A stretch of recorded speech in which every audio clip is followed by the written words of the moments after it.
Madame, Monsieur, bonsoir. Vous êtes sur RAL 24 News. Bienvenue dans ce 24 heures Afrique au sommaire de cette édition.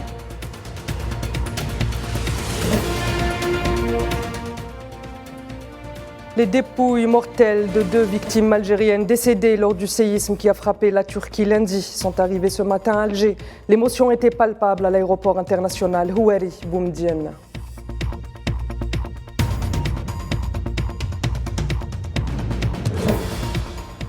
Le Croissant Rouge algérien annonce le départ en série d'un nouveau convoi d'aide en produits de première nécessité.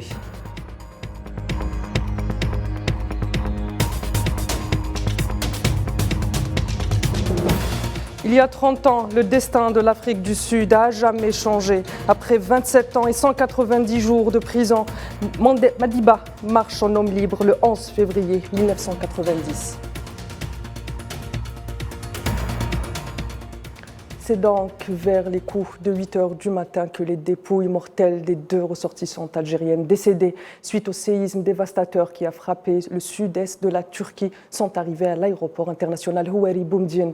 Il s'agit de Samiha Sirairi, 44 ans, et de sa fille Hedil Barber, 13 ans. Aux côtés de la famille, plusieurs responsables étaient sur place pour accueillir les dépouilles des 2 victimes. À leur tête, la ministre algérienne de la Solidarité, Kautar Kirikou, ainsi que le directeur général des affaires consulaires et de la communauté nationale à l'étranger, Farid Belhouel, en sa qualité du représentant du ministère des Affaires étrangères.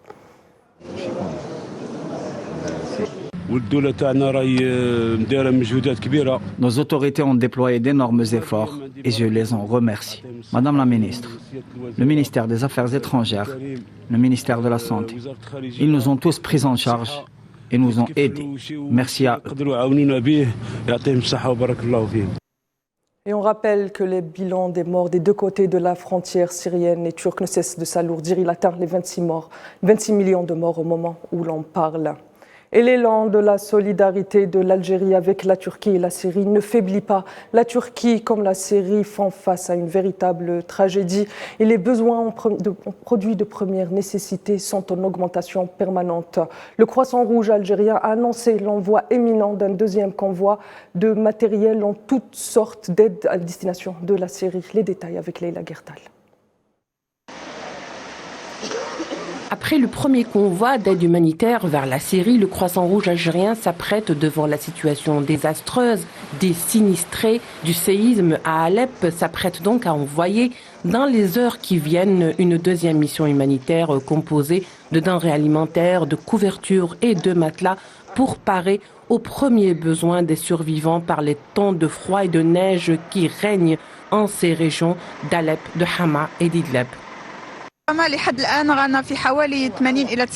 Pour l'instant, nous sommes à 90 tonnes pour les 2 pays. Nous avons des produits de première nécessité. Nous sommes en discussion avec le Croissant Rouge syrien et les autorités syriennes. On parle de lait pour enfants, de couches pour enfants et adultes, de couvertures par ces températures de moins 10 degrés, de tentes et de concentrateurs d'oxygène. Les concentrateurs d'oxygène, Le Croissant Rouge algérien a été parmi les premiers à bouger juste après le séisme vers la Syrie. L'Algérie, fidèle à ses principes, a répondu à l'appel du cœur, loin des calculs politiques. Le don de soi, une tradition chez les volontaires du Croissant Rouge algérien, présents sur le terrain sans attendre de contrepartie. J'ai intégré le Croissant Rouge algérien en 2018. Je suis très satisfait, les bénévoles sont très dynamiques et déployés sur le terrain. Ici, j'ai pu trouver des gens de bonne volonté. Les jeunes bénévoles travaillent sans attendre de contrepartie et nous apprenons beaucoup de choses au contact des anciens. La solidarité, le courage, le dévouement caractérisent le travail de chaque membre du Croissant Rouge. 2e convoi vers Alep. Une réponse modeste restant bien au-deçà de l'élan et du sentiment des Algériens envers leurs frères syriens sans distinction aucune. Si l'Algérie, par sa solidarité sans limite, a brisé les lois des sanctions, elle a également libéré les craintes des pays hésitants qui ont fini par suivre le chemin tracé par le Croissant Rouge algérien et s'imprégner de son exemple. L'Algérie en première ligne de la solidarité, on vient de le dire, et dès les premières heures de cette terrible tragédie, les secouristes algériens sont arrivés sur place. Ces soldats de la vie ont ainsi pu venir en aide à plusieurs personnes ensevelies sous les décombres. Parmi eux, Ahmed et ses enfants. Ils reviennent dans un récit poignant sur les 60 heures passées sous les décombres, le froid et la peur. Souhila Akilal. C'est ce qui reste de la maison d'Ahmed. C'est avec le cœur lourd et le regard perdu qu'il contemple sa maison réduite à néant. Il nous raconte, sans trop réaliser ce qu'il venait de vivre, les longues heures qu'il venait de passer lui et ses enfants sous les décombres et dans l'opacité totale.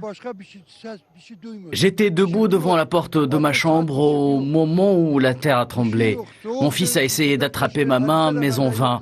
D'un coup, je me suis retrouvé sous les décombres. J'entendais les cris de mes enfants, mais je ne pouvais pas les voir.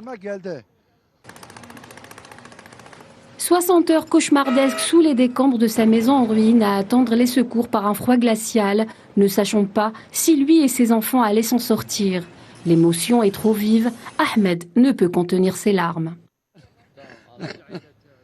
J'ai passé 60 heures sous les décombres. Il faisait très froid et la fatigue a eu raison de moi. J'étais terrorisé. Je commençais à perdre espoir d'être retrouvé. Mais soudain, le bruit des engins m'est parvenu et c'est là que j'ai repris espoir.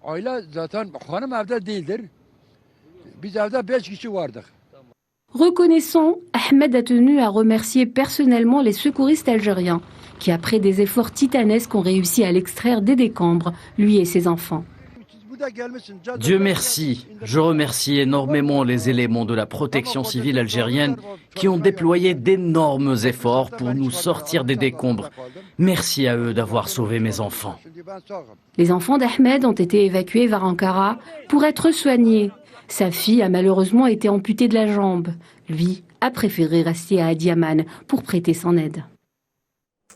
Direction le Maroc où les choses vont du mal en pis. La crise sociale du pays s'étend au secteur de l'enseignement. La coordination marocaine des enseignants a annoncé son intention de maintenir le mouvement de grève aussi longtemps que ses revendications restent ignorées par le ministre de la tutelle, dénonçant par ailleurs la répression et la violence à leur égard. Selon la presse locale, le ministre marocain de l'enseignement a mis à exécution ses menaces de suspendre les enseignants grévistes de leur poste.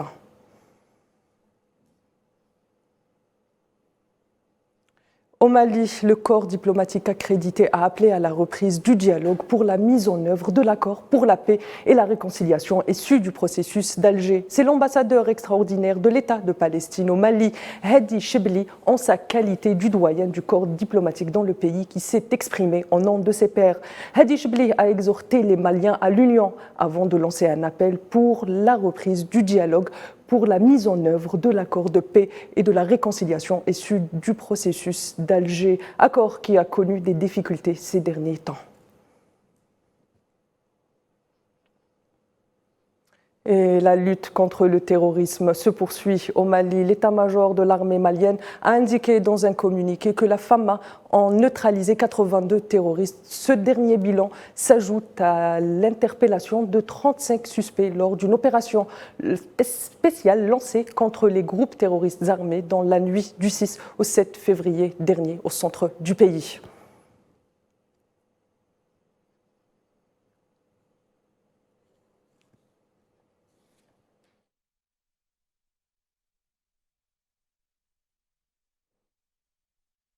On le disait en titre, le 11 février 1990 restera à jamais gravé dans les mémoires des Sud-Africains, mais aussi dans la mémoire des Africains, et pour cause. Il y a 30 ans, Madiba sort des geôles de l'apartheid après 27 ans d'emprisonnement. C'est le point levé vers le ciel que Nelson Mandela fera ses premiers pas autant qu'homme libre. Les 27 ans de prison n'ont pas éreinté les convictions du leader de l'ANC et sa libération sonne le glas pour l'apartheid, ses partisans et ses relais. Feu Madiba, à la tête de l'ANC, devient le président du pays et une figure du panafricanisme et de la décolonisation de l'Afrique et de la Palestine.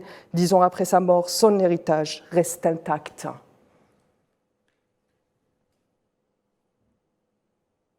Madame, Monsieur, merci de nous avoir suivis. C'est la fin de ce 24 heures Afrique. Je vous donne rendez-vous ce soir à partir de 22h pour Cap sur l'Afrique. Excellente soirée sur Al 24 News.